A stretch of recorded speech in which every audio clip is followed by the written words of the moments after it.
Malaikat Jibril berkata, "Ya Rasulullah, di depan ada malaikat Israel mau masuk." Kata Rasulullah, "Boleh masuk, silakan." Kemudian malaikat Israel mengucapkan salam, dan setelah mengucapkan salam, malaikat Israel menawarkan, "Ya Rasulullah, aku disuruh oleh Allah untuk mencabut nyawamu atau membiarkan engkau." Dalam riwayat, aku disuruh oleh Allah untuk memberikan pilihan kepadamu, al-baqa' fid dunya, tetap di dunia, atau ar-rafiqal a'la, atau dengan Allah. Nabi Muhammad menjawab, ar-rafiqal a'la, dengan Allah. Kemudian setelah itu Nabi Muhammad berdoa agar umatnya selamat. Setelah ada jaminan umatnya selamat, malaikat Israel, "Sudahlah, cabut nyawaku kalau memang sudah waktuku." Mulailah Nabi Muhammad dicabut nyawa beliau oleh malaikat Israel. Dan di saat Nabi Muhammad mulai dicabut nyawa beliau oleh malaikat Israel, Nabi Muhammad mengatakan, mahadha, apa ini wahai Israel? Malaikat Israel kemudian menjawab, "Ya Rasulullah, itu adalah sakaratul maut, itu adalah sakitnya di dalam kematian." Kemudian Nabi Muhammad mengangkat tangannya sambil berucap, "La ilaha illallah, inna lil mauti la sakarat." Tidak ada Tuhan selain Allah, sungguh di dalam kematian ada sakitnya, sakit kematian, yaitu sakaratul maut. Kemudian Nabi Muhammad memohon, "Ya Allah, Allahumma khafif alayya sakaratul maut." Ya Allah, ringankan sakaratul mautku ini, ya Allah. Dijawab oleh malaikat Israel, "Ya Rasulullah, itu sudah aku ringankan 70 kali." Nabi Muhammad menoleh, "Apa malaikat Israel? Sudah kau ringankan 70 kali keringanan?" "Iya ya Rasulullah, sungguh aku tidak pernah mencabut seorang hamba lebih lembut dari cara mencabut nyawamu. Ini sudah aku ringankan 70 kali. Setelah itu justru Nabi Muhammad menangis, "Israel, 70 kali rasanya masih sakit." "Iya ya Rasulullah, memang itu sakaratul maut." "Lalu bagaimana engkau mencabut umatku, wahai Israel?" Allah, yang diingat siapa? Umat. Kalau engkau mencabutku dengan ringan seperti ini masih sakit, bagaimana engkau mencabut umatku, ya Israel? Dijawab oleh malaikat Israel, "Umatmu manusia biasa, ya aku cabut." "Ya Rasulullah, begitu saja." "Ya sudah, begitu habis." Nabi Muhammad menangis. Tiba-tiba Nabi Muhammad mengangkat tangan dan memohon kepada Allah, Allah, inna lil mauti la sakarat, la ilaha illallah, inna lil mauti la sakarat. Sungguh di dalam kematian ada sakaratul maut. Allahumma khaffif ala ummati sakarat maut. Ya Allah, ringankan dari umatku sakaratul maut. Wa thaqqil alayya, dan bebankan kepadaku.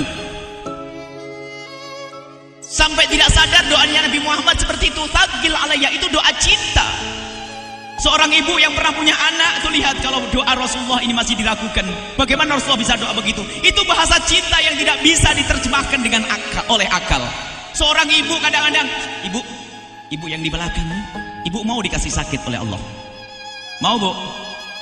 Ibu jauh sekali. Ibu mau dikasih sakit? Jawabnya tidak mau. Tapi suatu ketika seorang ibu melihat anaknya sakit, ngomong, "Sudahlah nak, jangan kamu yang sakit, biar ibu yang sakit." Ada atau tidak? Kenapa ngomong begitu? Itu bahasa cinta itu. Tidak rela kalau anak ini sakit, biar aku saja yang sakit. Itu yang dirasakan Rasulullah. Sakaratul maut begitu sakitnya, membayangkan betapa sakitnya umat Nabi Muhammad di saat dicabut nyawa beliau. Maka Rasulullah mengatakan, "Ya Allah, ringankan sakaratul maut dari umatku, bebankan kepadaku saja ya Allah." Wala sawfa yu'tika fatarda. Permintaan Nabi Muhammad tidak ditolak oleh Allah, dikabul dan dikabul, wahai Muhammad. Sallu ala Nabi Muhammad. Dan benar, sakaratul maut kita ditahan oleh Rasulullah, ditanggung oleh Rasulullah, sehingga digambarkan oleh Imam Bukhari di saat Nabi Muhammad dicabut nyawa beliau, Siti Aisyah yang ada di situ. Rasulullah berada di pangkuan Siti Aisyah, yang saat itu Siti Aisyah melihat keringat dingin keluar dari kening Rasulullah. Siti Aisyah tidak pernah melihat keringat keluar seperti itu. Bahkan di saat dipegang kepala Rasulullah, panasnya melebihi dari panasnya orang biasa. Setiap kali ada kain dicelupkan di air, ditempelkan di kening Rasulullah langsung mengering. Saat itu Nabi Muhammad mengucapkan kalimat la ilaha illallah innal lil mauti lasakarat. Kemudian Nabi Muhammad berpesan dengan banyak pesan, dan di antara pesan Rasulullah adalah akri minni ala ummati salam, akri minni salam ala ummati wa ala man ittaba'ani wa ala man tabi'ani min ila yaumil qiyamati. Aku titip salam kepada umatku dan orang yang mengikutiku sampai hari kiamat. Sadari salam Rasulullah. Sebelum meninggal masih ingat titip salam. Salam kepada siapa? Bukan salam kepada siapa-siapa, tapi salam kepada kita. Maka mari kita mengucapkan salam kepada Rasulullah, karena Rasulullah sudah salam duluan kepada kita. Mari kita sejenak bersalam kepada Rasulullah dan hadirkan Rasulullah ada di mata kita dan di hati kita. Mari kita bersama-sama mengucapkan salam. Assalamualaikum ya Rasulullah. Assalamualaikum ya Rasulullah. Assalamualaikum ya Habiballah. Assalamualaikum ya Nabi Allah. Rasulullah mengucapkan salam untuk kita. Dan di saat itu Rasulullah keringat dingin keluar, maka oleh Siti Aisyah diusap. Oleh Siti Aisyah diusap, bayangkan saat itu Nabi Muhammad di pangkuan Siti Aisyah dan diusap oleh Siti Aisyah. Siti Aisyah berkata, keringat Rasulullah mengucur deras hingga aku usap, dan aku usap dengan tangannya Rasulullah. Diusap dengan tangannya Rasulullah. Siti Aisyah memegang tangan Rasulullah sendiri yang digunakan untuk mengusap keringat Rasulullah.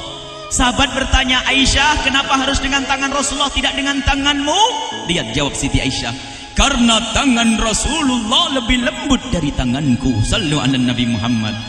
Masih sempat nyanjung itu sahabat Nabi. Dalam keadaan begitu masih menyadari kelembutan tangan Rasulullah, jasad Rasulullah, kemuliaan Rasulullah sallallahu alaihi wasallam. Dan aku lebih menginginkan bahwasanya yang menyentuh jidat Nabi Muhammad adalah tangan yang paling mulia di dunia dan di akhirat.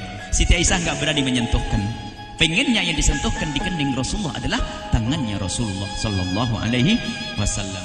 Kemudian setelah itu Nabi Muhammad merasakan sakit yang sangat untuk kita.